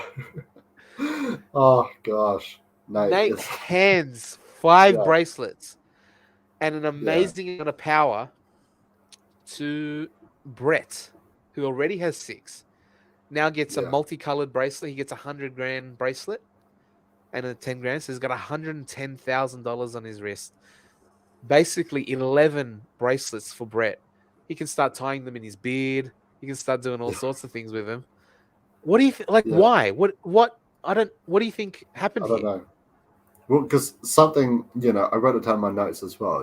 He specifically says he wants to put himself in a challenge because he doesn't want to sit in the sidelines. He wants to, he wants to put himself out there a bit more, right? So he does it by acing a challenge and then and then quitting. I don't know. Like, I'm not sure what the logic. I mean, he wants to be with his family. Like, yeah, that's great, but it's like, yeah, like it was a bit of a stitch up with Dan in episode 1 though, which he clearly Yeah. wanted to be there. But yeah, One thing with the quitting, like I've seen people say on Facebook, someone's like, "Man, if I was the 101st person to apply and get rejected, like if I was that next person out of the 100 to get yeah, rejected, or the 102nd, 103rd, and then you just see people walking off in 2 days' time, man, I would be pissed." yeah, But here's some insight. Jojo said that Annalise is gluten free, so her body was giving up. We only had 2 spoons of pasta a day, and she can't even do that. oh, Right. mate, that was Question stitch up. from Danica B. Mucky, your Survivor contestants are different than ours. Ours are diehard fans. Yours seem to be invited based on fan base. For us, it doesn't matter because we don't know who they are, so it's all good. Volt said that Nate killed the game. I love the guy. I bloody love the guy. Yeah, he did kill a game. But apparently, Volt, again with the teasing, knows why Nate did what he did, Ah, but won't tell what us. an So that's always a fun yeah. time. Thanks for that, Volt. We Yeah. appreciate that. Because, Think about week. yeah, I can't figure it out. Praise from Jojo, Yeah. though, for Nate. Shout Ah, outs to Nate. Yeah, so there you go. yeah, So Nate, popular on the island. Nice dude, yeah, having a good time out there. Family guy, I get that. To be perfectly honest with you, he had a 2 and a 5-year-old, I think it was. I've got 3 kids, 8, 5, and 1. Like, I had to try to remember. There was a second there. I was like 8, 5. Yeah, like, yeah, there. 8, 5, and 1. If I was away from them for 5 days, if I was away from them for like 2 days, I'd probably be really happy the first day, but by the third day, yeah, I'd be feeling it. I'd probably want to go as well. So I don't yeah, blame Nate necessarily for that. I just find the combination of things. Like we've got people quitting. I'm not hating on that, but yeah, you said you were going to do it episode 1, teased Dan's balls about it, and then just yeah, left him with freaking blue, right? And then exactly. episode 3 comes around, wins the challenge.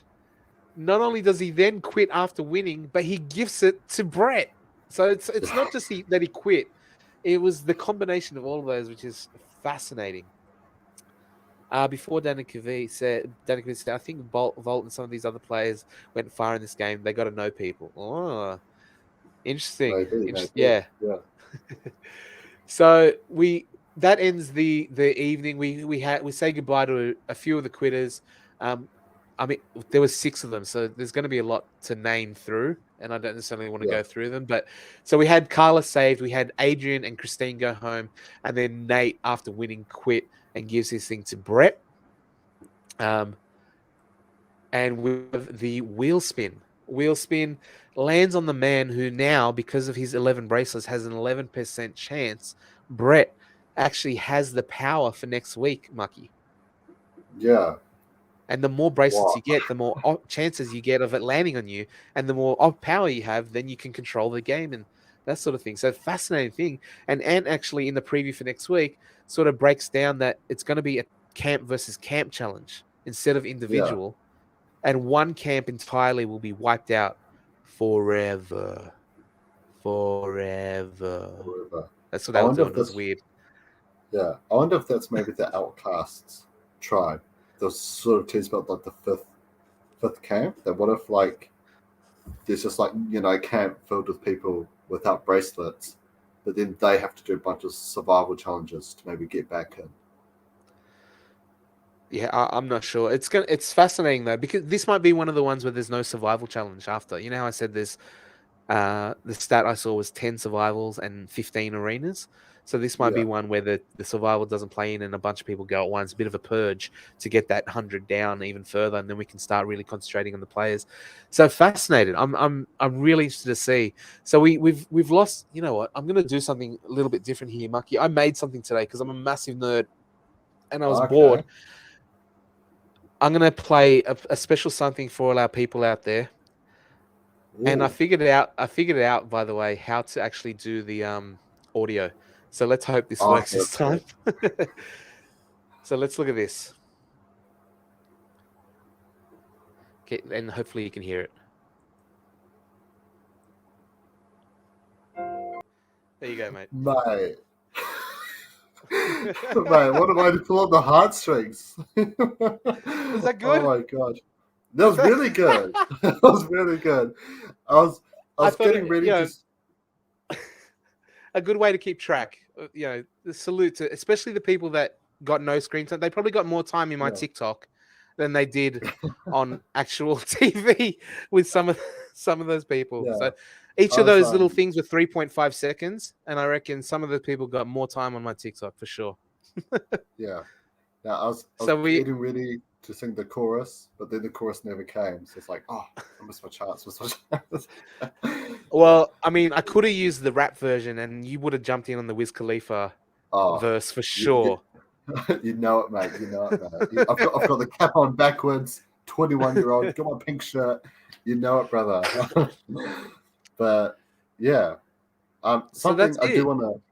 Yeah. something I do want to kind of go back to. I actually messaged Yasmin about because I thought it was absolutely brilliant. But one thing that I really loved was once everyone was sort of in the arena, Yasmin gave her reasons why she put everyone out there. So she kind of exposed the different dynamics on how people thought that, Brendan and Christine were like annoying and kind of a bit of a drag on the camp. She exposed how, Adrian and Carla are the sort of main leaders and whatnot. And obviously in Australia, there's a tall poppy syndrome. So we don't really like the leaders and whatnot. So they're sort of like, I guess, raising awareness of people who might not have figured all these things out and whatnot. And something I wish Yasmin had done, which is what I was originally thinking she was going to do, was if she put Shani and Dean in instead of Brendan and Christine, because I thought she was Yeah. sussing out of, they're the ones trying to convince me. Well, what if I snuck them out? That's what I thought was going to happen. But I mean, either way, it was still pretty great. So I liked how she outed the That's different dynamics. Yeah, that's interesting because that's definitely a strategy to play. Like we see it in other game shows that once someone's gone in, you just keep putting them back in it because you've already offended them. They're already offside if you've Yeah, nominated them. Then you're not going to make it worse because you're not offending other people. You're just putting the same people back in again, kind of thing.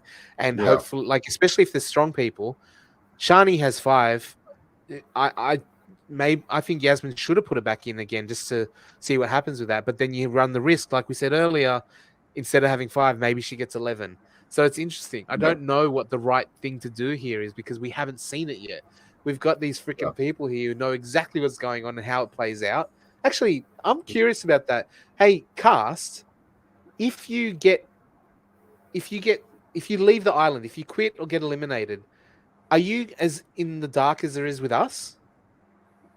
You know what I mean? Like, do they know what happened after the fact? Like at the hotel, you hear more stuff, or at reunions or whatever? Or is it just no? I'm seeing what's going on now because I left early. I don't know what happened at the end of the show and stuff.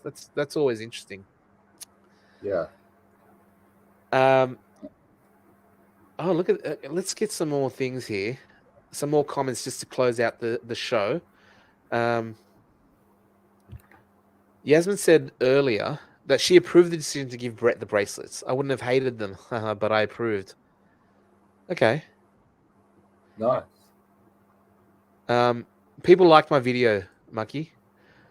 Oh, yeah. It's like Look, they all everyone really died. did. Yeah. Yasmin said her heart was hurting. Lest we forget, that's right. Pour a 40 out, everyone. If you pour your 40s out. Yasmin should have been on the $1 Million Island official page. Joy gone, but not forgotten. Yep, straight from the heart. Vault, man, this guy does not give a shit. He says that's better than the $1 Million Island shitty TikTok page. Sorry, what? Was that James? Huh? Sorry. Kahuna, if I hope he gets a lot of screen time because he's so crack up. If the Vault gets no screen time, I think we know why, because he's just been shooting The producers. Yeah. They're like, it's not finished editing yet, James. The only thing you're gonna have for the whole series is don't listen to him. He's a real estate agent. Joy said, if you were Brett, what would you do with that power? Ooh.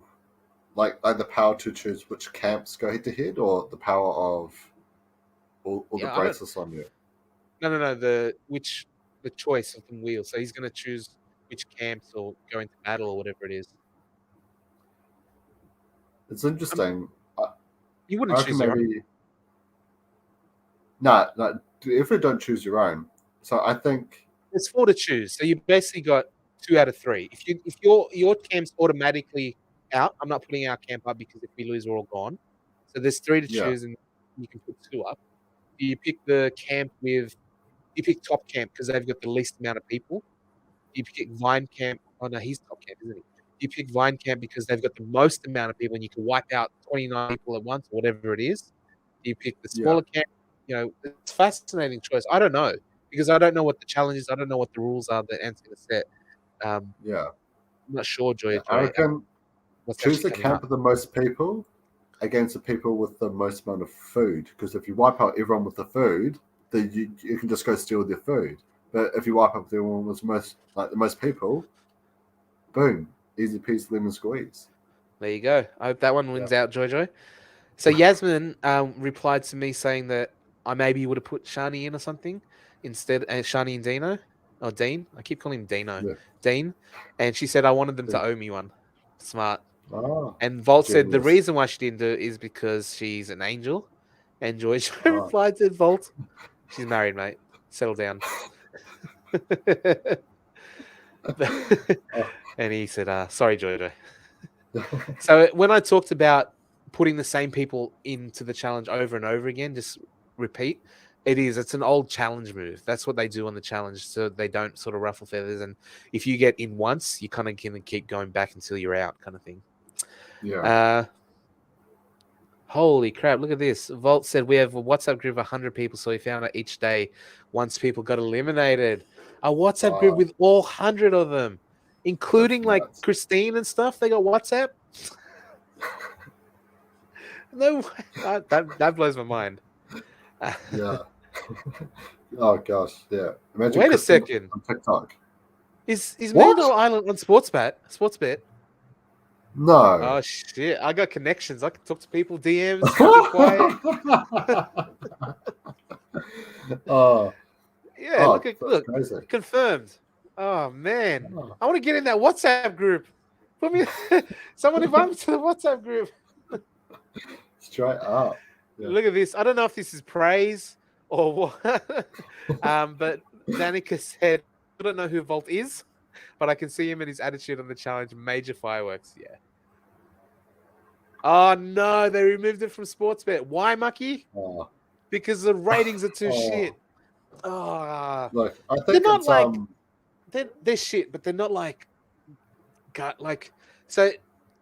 On Monday, it debuted with 409,000 people in Australia, which is not great. Like MasterChef, I think, was 500 something. It got beaten by MasterChef. It got beaten by every other channel. It's basically the last show in that time slot. The next night, it dropped to 273,000 on Tuesday.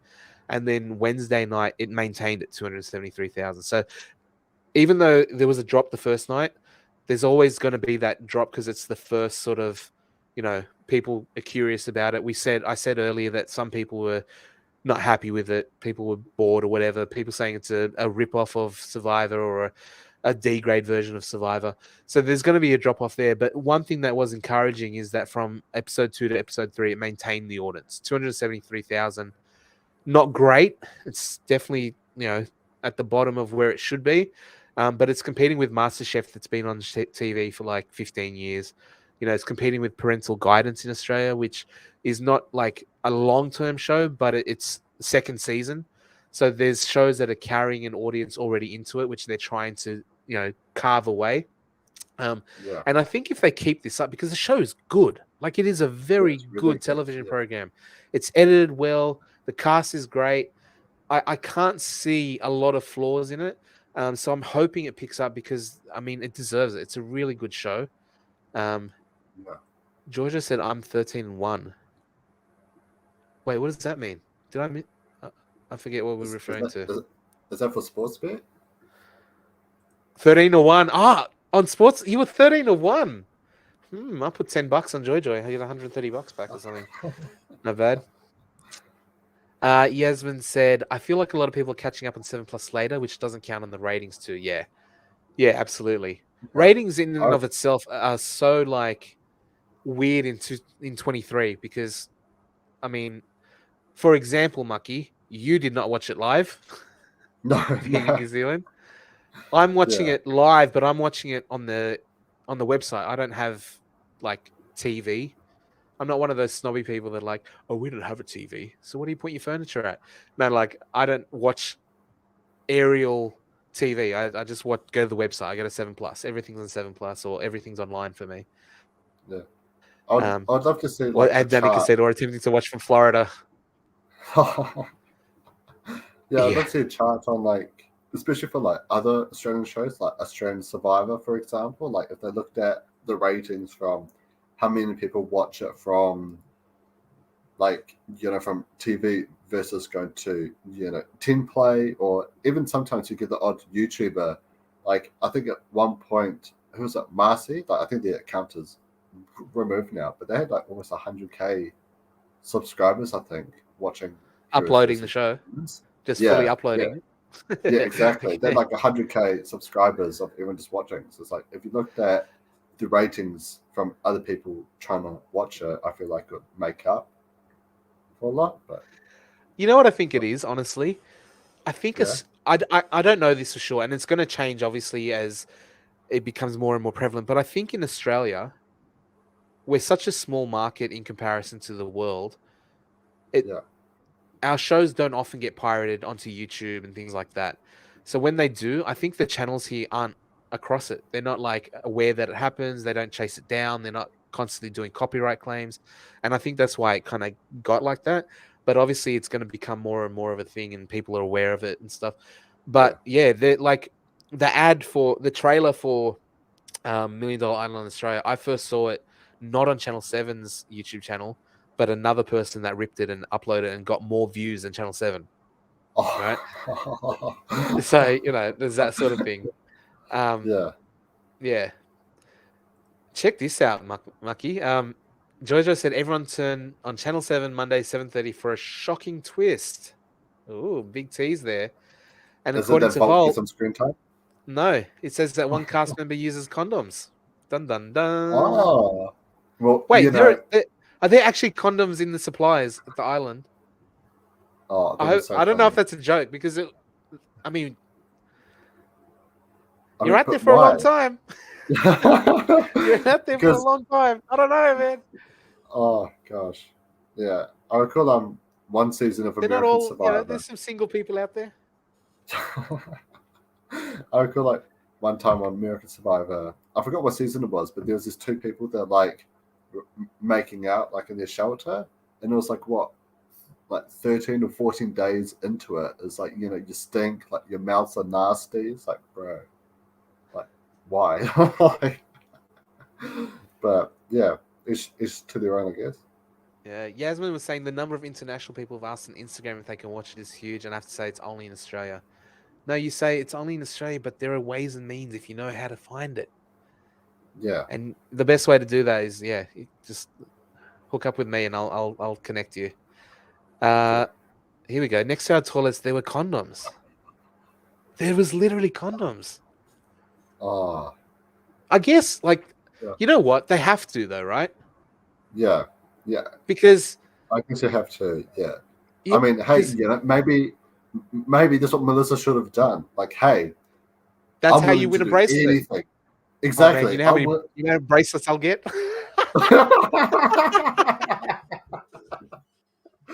Oh. I'm just like, give me bracelets. I got them all down my arms. Oh no. Oh, bro. We've ruined Chris's channel. He's gonna be so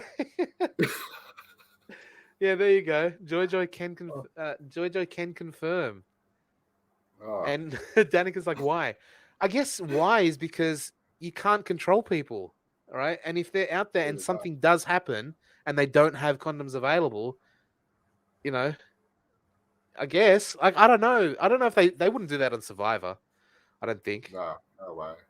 But I mean, man, yeah, hey, like that's you gotta fascinating be because one they're out strong there. for one fight. Yeah. What do you mean you voted against me? You got my baby. All right. Yeah. I want to say a big thank you to everyone in the chat for joining us, having a fun time. I hope you had a fun time. I always appreciate people's comments. I appreciate all the insights from the cast. I'm having a blast talking about it, watching it, reviewing it. And as always, Mucky, great show, mate. Thank you. I hope you had a good time. Oh, I've had a great time. Thank you for inviting me to do the podcast with you. I'm loving every second of it. I hope you had a good time, but maybe not as good as people might be having on Monday night with the condoms. So, yeah.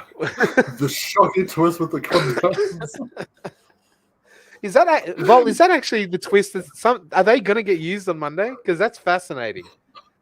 That would be. That's so funny. really fascinating. I wonder who it's going to be.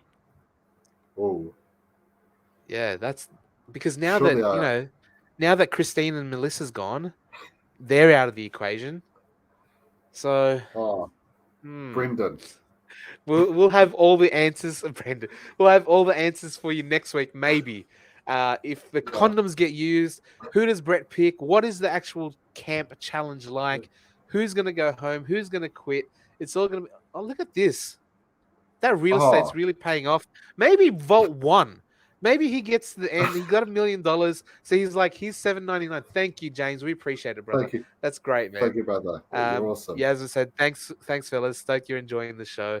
And James Voltinator, the Vault, said, love your work, lads. Keep it going. Thank you, everyone. We really do appreciate it. We will be back. Now, Chris, Carleen, love you too. Love you too, Carleen. Thank you. Chris has been doing the top 5 takes. Yeah. Yeah, go. I'll leave that. Chris has been doing the top 5 takes on YouTube. If you want some short form content, because we've been going freaking 2 hours, Mucky. I'm going to get in trouble from Chris. Gosh. Chris has been doing short form content, top 5 takes. He does it after each episode. Unfortunately, he didn't get today's one up. He's got some circumstances in South Africa, something about his diplomatic immunity. No, I think he's had internet issues there. So he's actually going to get the top 5 takes from episode 3 up in the next couple of days, closer to the weekend. So look out for that coming up on the Nullified take. Look out for us next week coming up. And if you do like what we're doing, please subscribe to the channel. We really do appreciate it. It helps build the channel, helps get us more views, helps get us more, stuff. But we want to build the channel and get the love out there for $1 Million Island Australia.